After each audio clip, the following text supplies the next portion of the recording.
I donated my kidney to his mom. He used my scar to scam $42,000. I found the GoFundMe at Thanksgiving and the crypto wallet on his phone. I'm 30F, he's 33M. We live in Houston, near the Med Center, in a rental with a droopy oak and a neighbor who grills every Sunday like it's a holiday. His mom, Rosa, needed a kidney. I was a match. That's how this started. We've been together 7 years, married 3. He's Miguel, IT support at a hospital, the guy who can unstick an ancient printer and a 4-year-old iPhone in one trip. I'm Liza, public librarian, storytime voice, hoarder of tote bags. His mom is one of those women who fed half her block when he was a kid. Diabetes did what it does, slow and mean. Dialysis 3 times a week, arm bruises, the shuffle when you're bone tired. We tested. I was O negative, healthy, stubborn enough to do it even when my brain made lists of every worst-case scenario. We did the living donor workup at Methodist, psych eval, blood draws, why do you want to do this questions. My answer felt simple and stupid, family. I wanted to keep her here. Also, yes, I have a savior complex. It's not cute, it's also useful sometimes. It was all above board. Insurance covered the procedure. The transplant team was gentle and terrifying in the way people are when they carry knives for your own good. Small local sentence. We got kolaches from Shipley at 6 a.m. the morning we checked in because you want to put something warm in your mouth when the hallway is that bright and you're trying to be brave. Surgery was in June. It went well. My kidney pink and perfect, snugged into Rosa, waking up like it had been taking a nap. Functioning immediately, the doctor said, and I cried like someone had told me I get to live twice. Recovery sucked the way recovery sucks. Gas pain that feels like your entire body is a balloon, a scar that tugs when you sneeze, the weird way you forget you are missing a thing and then remember. Miguel was an excellent nurse. He set alarms for my pain meds, made me bone broth, watched bad TV with me at 2 a.m. while I breathed through the ache. His mom was her. She cried, prayed over me even though I'm not religious, brought me caldo, and tried to make me eat more than my stomach wanted. She called me meat she and touched my hair. It felt as close to holy as I get. 4 months later, Thanksgiving, his aunt's house in a leaf, every inch of counter covered in aluminum pan lids, football humming, kids running in long socks. Rosa made rice and told everyone I can eat a little of everything again, and my scar itched because bodies are weird. Miguel stood up to make a toast. He's not a toaster. He looked handsome and nervous. I just want to say thank you, he began. To my wife, to my mom, to the doctors. He made everyone do that awkward sit still and feel thing for 30 seconds. And then his cousin Dan, the one who sells car parts out of a shed and ideas out of thin air, clapped him on the back and said, "Bro, you're a champion fundraiser too." I looked at Miguel. He did a face like, "Don't." I did a face like, "Do." "You raised $40K, easy." Then continued, oblivious. "After fees, you said what, 42? He laughed. The internet loves a good story. I set my fork down. "What fundraiser?" I asked, polite in the way Southern women get when they're about to pull a thread. Miguel's eyes flicked around the table. His mom put her hand on my arm. "It helped with the hotel," she murmured. "The before and after appointments. Gas. Insurance covered the hospital," I said. "And we stayed at home." "It was for everything else," Miguel said, which is not an answer. "Show me," I said. His face did the thing people's faces do when the floor drops a few inches. He pulled out his phone, opened the GoFundMe app, hesitated, then handed it to me. "Help Rosa get a kidney." Big picture of me in a hospital gown, my hair in a net, Miguel holding my hand like a hero. The story, heart emojis, mother of three, ineligible for state assistance, a lie. Donor needs support, not a lie. But not this, insurance won't cover all the expenses, also a lie, for us. Goal, $50,000. Raised $42,338. The donor name list read like a family tree plus friends from high school I haven't talked to in a decade. Strangers had written prayers, and my mom had a transplant, bless you, and sent $10, $20, $200. I scrolled. Updates, complications. We had none. Staying at a hotel to be closer to the med center. We live 15 minutes away. There was a picture of my scar. He took it the day I got home when he said I looked beautiful and tough, and I believed him. He'd cropped out my face because he respected my privacy. Where did the money go? I asked, calm like you get when anger has nowhere to go yet. Bills, he said. Time off work. Gas. Food. People expect you to pay for food. $42,000? I asked. We had savings. Your work gave you sick time. My job let me take PTO. What bills? He rubbed his eyes. Some of it went to the car, he said. It was late. I didn't want you to worry. I put some in crypto when it dipped. I thought I could double it and give the donors an update like, look, your money went far. How much? I said again because I hadn't learned enough to scream yet. 10, he whispered. $10,000, I said, of strangers' kindness, of our family's kindness, into a Bitcoin-shaped hole. Daniel, sensing the vibe belatedly, changed the subject to the Cowboys. The kids screamed about a toy. Someone asked if there was more pie. The room did what rooms do when some of the people in them are on fire and some are fine. I got up, walked to the small bathroom with the plush bath mat and the calendar from 2016 still hanging on a nail, and sat on the edge of the tub and stared at the little cat soap dispenser like it could explain anything. My scar tugged. I felt like a person who had misplaced a version of herself where things were simple. Miguel knocked. Liza, he said through the door.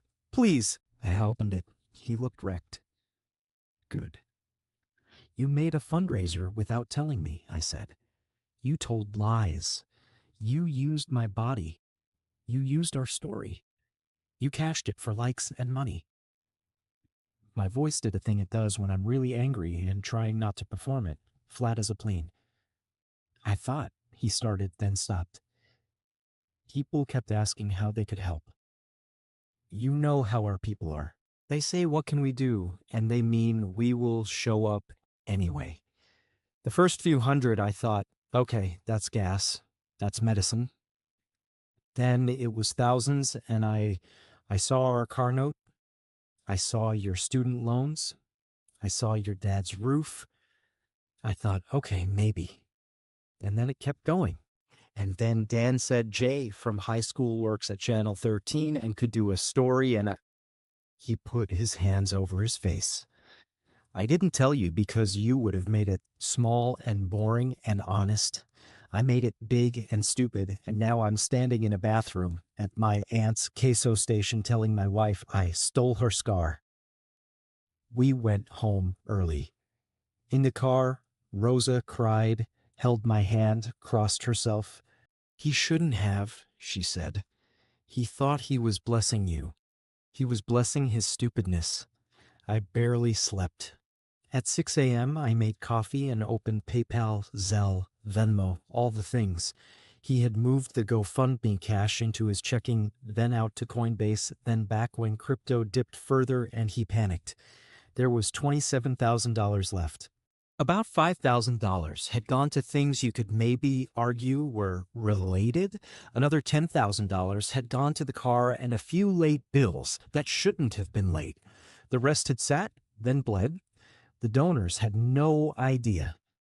The last update was Liza is home and recovering. Thank you. I changed the password on the GoFundMe. I put up an update. Hi, this is Liza, the donor. I did not create or approve this fundraiser. My husband did. Insurance covered our surgeries. We did not have hotel costs. Any further donations are closed. If you donated and want a refund, GoFundMe has a guarantee. Here's the link. I'm sorry and embarrassed. I hit post. Miguel woke up to a phone on fire. His aunt. His cousin. The guy from high school he hadn't talked to in years who had sent $50 and a "for your mama" and now wanted to know why his comment was under a scam. He tried to grab the phone. I said no. He sat on the floor and cried like the kind of crying that makes your stomach hurt.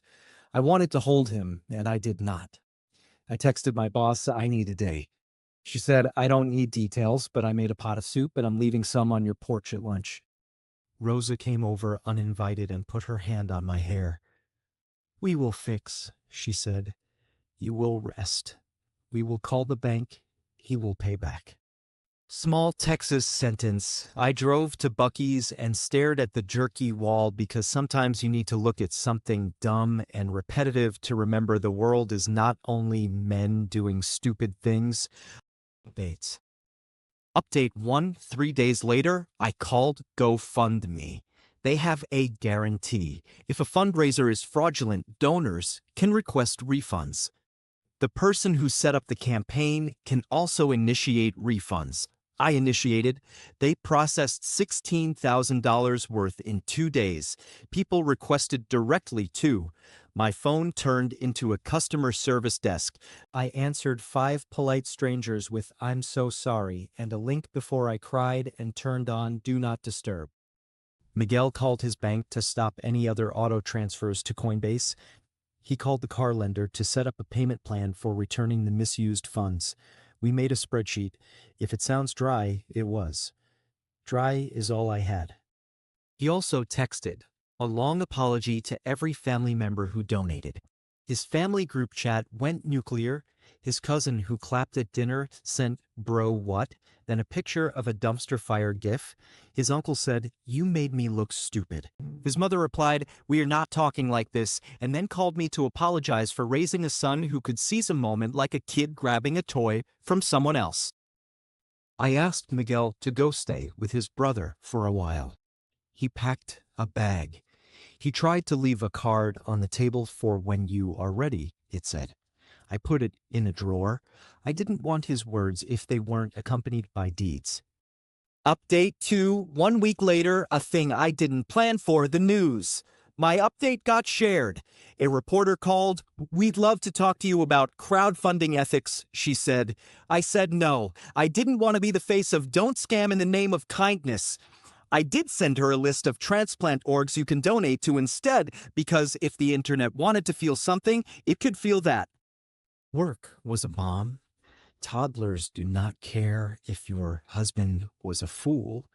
They care about the turtle puppet. I did story time with a scar tug and the feeling that I didn't know the person who had slept next to me for 1,095 days. I went home, ate soup, showered, read a book that wasn't about men or kidneys. Miguel went to therapy, not because I told him to, because he finally believed me when I said, "You have a habit of gilding things until they break." He came to our house for a family meeting with his mom. We sat at the table and went line by line through the spreadsheet. He would sell his motorcycle. He would pick up overtime. He would cut his streaming subscriptions. Simplest thing in the world, yet men will let Netflix auto-bill $15.49 for 8 years. He would stop sending his cousin $100 randomly because he has dreams. He would pay back every donor who asked, plus a proportion of the ones who didn't until the balance was zero. He didn't argue. He wrote the plan like a penance. Update 3 weeks later, we told my parents. My dad listened in the quiet way men who have built their control out of twitching their eyebrows do. He said he fixes this. My mom cried. She knit me a hat. That's our deal. Rosa went to her follow-up. Creatinine good, kidney happy. She hugged me in the parking garage and said, "I don't know how to fix my son. I will fix him by cooking. It is what I know." She brought me enchiladas and I ate them over the sink like you do when a woman who loves you hands you a thing she can make when she cannot make life behave. Small Houston sentence. I drove down Westheimer, watched a guy run across traffic with a box of Shipley like it was a relay, and thought about velocity. Update 4, 6 weeks later. Miguel sold the motorcycle. Not the crypto bro move. The adult move.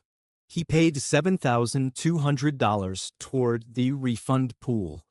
GoFundMe processed the rest. The comments burned a little less. A man from my hometown wrote, "My wife got a kidney last year. People donated flights and hotel. We promised to pay it forward. We understand. Be well." I cried at a laptop like a fool. Then the cousin called.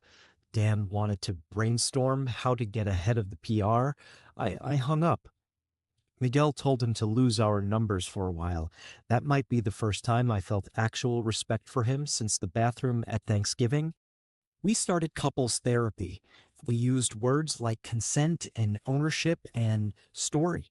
And the therapist said, "Miguel, why did you think you had to turn a good deed into a performance?" He said, "Because I grew up watching my mom do thankless heroics and I wanted to make the world clap for her." He looked at me. "I wanted to make the world clap for my wife." He was crying again. "It's dumb." "It's not dumb," the therapist said. "It's misplaced."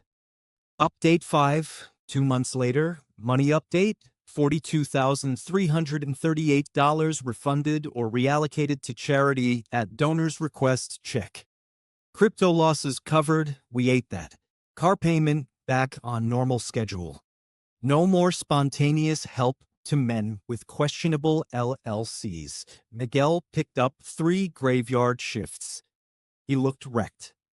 I didn't feel sorry. I felt fair. We did Christmas at my parents'. Miguel came for gift opening, then left because both of us needed the polite buffer and then the quiet. He got me a book I wanted and did not write a letter inside. Good. Not everything needs sentiment to function. I got him a new tool set because the one he had was sad. People contain multitudes. Rosa gave me a small gold bracelet. "Not because you gave me a kidney," she said, stern. "Because you are you. The kidney is extra."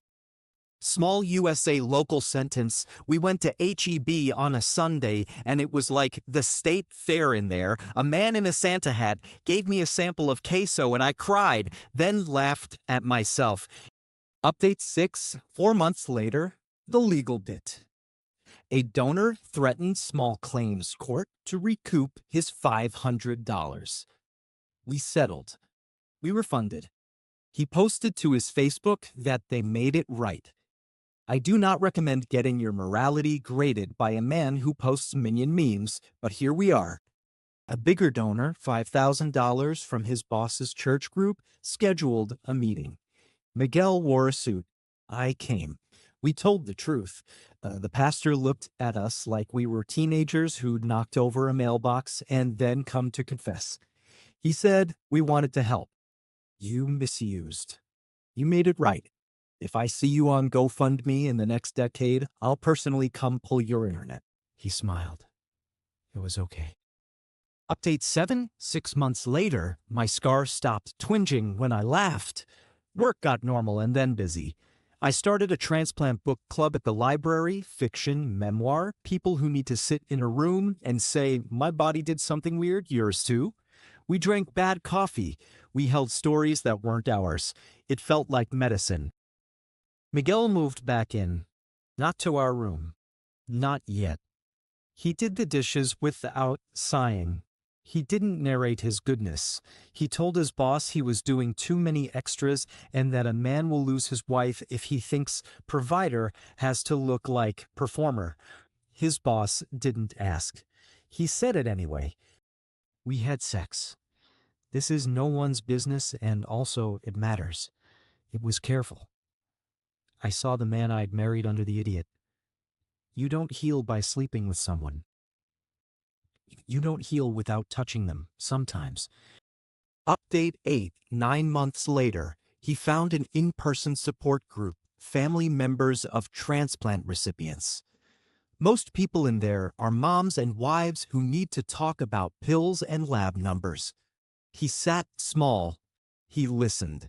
He spoke once. I turned my wife's donation into a fundraiser without asking. A woman with braided gray hair looked at him like he was bread left in the oven too long and said, "Don't do it again." He said, "Yes, ma'am." We had a very boring talk about future medical anything. If I ever need something that can be fundraised for, I run the fundraiser. If he ever needs something, he runs it with me. No stories without consent. Every post gets a yes from both of us. We wrote it down. We taped it to the fridge. It looks ridiculous. It is necessary. Small local sentence. We took the train to Minute Maid and watched the Astros lose and ate a pretzel that tasted like salt and cardboard, and I, for a moment, thought only about innings. Update 9, 1 year later, anniversary of the cut. We had ice cream on the couch and watched a movie where nothing bad happened. I put my hand on my scar. He put his hand over mine. I said, "I still hate you for it sometimes." He said, "Me too." A donor sent a card. My dad got listed today. We used to be afraid to ask for anything. Watching you be honest made us ask better. I taped it to the fridge next to the ridiculous rules list. We went to the transplant clinic. Rosa's numbers are good. She hugged the nurse, asked about her dog, gave a stranger in the waiting room a second granola bar because they looked hungry. She thrives. Whatever else happened, a thing that needed to work is working. Update 10, 18 months later. If you're someone who is about to open a website and turn your life into a story to get money, here's what I learned. Ask. Ask the person whose body is involved. Ask for a yes you can print. If you feel the urge to protect them from stress by keeping them out of it, that's your sign. This isn't for them. It's for you. Insurance for transplant in our state covers the donor. Ask the social worker. They are wizards with clipboards. So GoFundMe is not evil. Lying on it is. People want to help. Respect that with the kind of accuracy you'd want in your own life. Big kindnesses don't need big performances. Sometimes the truest sentence is, "We are okay." If that changes, we'll tell you. Put names to your impulses. If you grew up poor, scarcity brain will make you turn a story into money every time. Therapy helps. So does budgeting like a boring person. If you screwed up, refund, apologize, shut up, and fix the structure behind the mistake so you can't do it again. As for us, we are good on Tuesdays, fragile on Sundays, normal on Thursdays. He doesn't touch my phone. I don't make jokes about scammers when we watch the news because we both flinch. We're saving for a house in a very boring, very honest way. He still hates vegetables. I still buy tote bags. Small USA local sentence. We sat on a bench at Herman Park, watched the paddle boats, and for a long, regular minute, I thought about nothing but the way the breeze finally moved. It felt like a life.